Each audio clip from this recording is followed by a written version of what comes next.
یا اے ایمان والو، جب نماز کے لیے بلایا جائے تو دوڑ پڑو. اذا نودی للصلاۃ من یوم الجمعۃ فاسعوا الی ذکر اللہ. جب جمعہ کی اذان ہو جائے تو خرید و فروخت چھوڑ دو اور دوڑو اللہ کی طرف سے. جمعہ کی اذان کے بعد خرید و فروخت کرنا حرام ہے، حرام ہے. دکانیں کھول کر مت بیٹھے رہو. جمعہ کی اذان ہو گئی، وذروا البیع، اللہ نے فرمایا چھوڑ دو خرید و فروخت وغیرہ ساری چیزیں چھوڑ دو. جمعہ کی اذان ہو چکی ہے، تمہیں بلایا گیا. دوڑنا ضروری ہے. دوڑنے کا مطلب اللہ کے ذکر کی طرف آ جاؤ. یہاں تو جمعہ کے لیے لوگ خطبے کے بعد انتظار کرتے رہتے ہیں، امام صاحب نماز کے لیے کھڑے ہو جائیں گے تو گھر سے نکلیں گے. خطبہ بھی تمہارے لیے جمعہ کے واجبات میں سے ہے، اس میں ضروری ہے.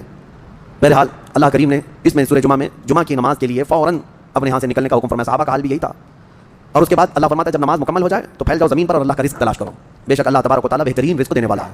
منافقوں کے لیے بھی ایک پوری سورہ آئی ہے، سورۃ المنافقون. اور اللہ نے فرمایا اے محبوب، جب آپ کے پاس منافق آئیں اور یوں کہیں گے نشہد انک رسول اللہ، وہ کہیں گے ہم گواہی دیتے ہیں آپ اللہ کے رسول ہیں. واللہ یشہد ان المنافقین لکاذبون.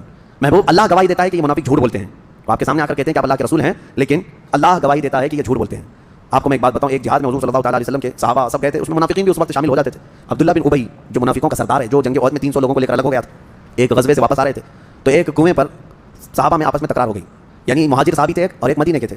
تو مدینے والے اور مکہ والے ان دونوں میں پانی کو نکالنے میں کوئی تکرار ہو گئی. تو وہ جو عبداللہ بن ابی تھا اس نے دیکھا اور کہا ان کی بہت ہو گئی ہے. مدینے میں آ کر کے اب یہ مدینے والوں پر قبضہ کر لیے اور اب تو اتنی ہمت ہو گئی کہ مدینے والوں کے ساتھ لڑائیاں بھی کرنے لگ گئے.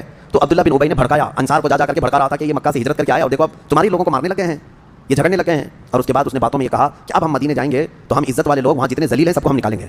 اس نے کس کو کہا؟ حضور صلی اللہ علیہ وسلم کو اور ان کے صحابہ جو ہجرت کر کے آئے ان کو کہا جتنے ذلیل لوگ ہیں ہم ان کو نکالیں گے. یہ اس خبیث نے کہا تھا عبداللہ بن ابی نے. یہ باتیں چلنے لگیں اور عبداللہ بن ابی نے یہ کہا تو کچھ لوگوں نے سنا تھا، حضور تک یہ بات آئی نہیں تھی. اب مدینے کی طرف جب یہ قافلہ چلا تو بیچ میں عبداللہ بن ابی کا یہ بیٹے ہیں، عاشق رسول ہیں، باپ منافقوں کا سردار ہے، بیٹا پکا عاشق رسول ہے. مدینے کے باہر ہی اپنے باپ کا راستہ روک کر کھڑے ہو گئے. کہا میں نے سنا ہے کہ تم نے اللہ کے رسول اور ان کے ساتھی جو مہاجرین صحابہ ہیں ان کو کہا کہ ذلیل لوگوں کو تم مدینے سے نکالو گے.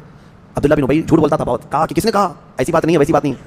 تو اس کے بیٹے جو تھے انہوں نے کہا جس نے بھی کہا لیکن مجھے یقین ہے کہ تو نے کہا ہوگا. اپنے باپ سے وہ لڑتے رہے. کہا کہ نہیں میں نے ان کے لیے نہیں کہا، ان کے لیے نہیں کہا، میں فلاں کے لیے کہا.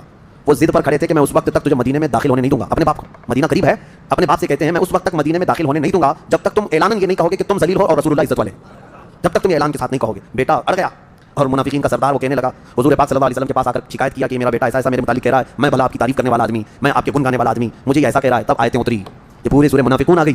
اللہ نے فرمایا یقولون لئن رجعنا الى المدینہ لیخرجن الاعز منها الاذل وللہ العزۃ ولرسولہ وللمؤمنین ولکن المنافقین لا یعلمون. محبوب یہ منافقین کہتے ہیں کہ اگر ہم مدینے لوٹ آئے تو عزت والے لوگ ہم لوگ ان ذلیلوں کو نکالیں گے. خبردار، عزت اللہ کی ہے، عزت رسول کی ہے اور عزت ایمان والوں کی ہے. اور منافقین اس بات سے بے خبر ہیں، ان کو پتہ نہیں عزت کہاں ہے. نبی پاک صلی اللہ علیہ وسلم نے آیت تلاوت فرمائی. پھر اس کے بعد اس منافقین کے سردار نے خوب چیخ چیخ کر کے کہا لوگوں سنو کان کھول کر کے، ہم ذلیل ہیں اور محمد اللہ کے رسول عزت والے ہیں اور ان کے ساتھی عزت والے ہیں. تب بیٹے نے راستہ چھوڑا مدینے میں آنے کا. یہ صحابہ کا ایمان تھا، وہ حضور کے سامنے پھر کسی کو نہیں مانتے تھے. تو یہ حقیقت میں ایمان کا حصہ بھی ہے. الا لا ایمان لمن لا محبت له، جس کے پاس حضور کی محبت نہیں اس کا کوئی ایمان ہی نہیں. اسی کو اقبال نے بہت اچھے انداز میں کہا ہے محمد کی محبت دین حق کی شرط اول ہے، اسی میں ہو اگر خامی تو سب کچھ نامکمل ہے.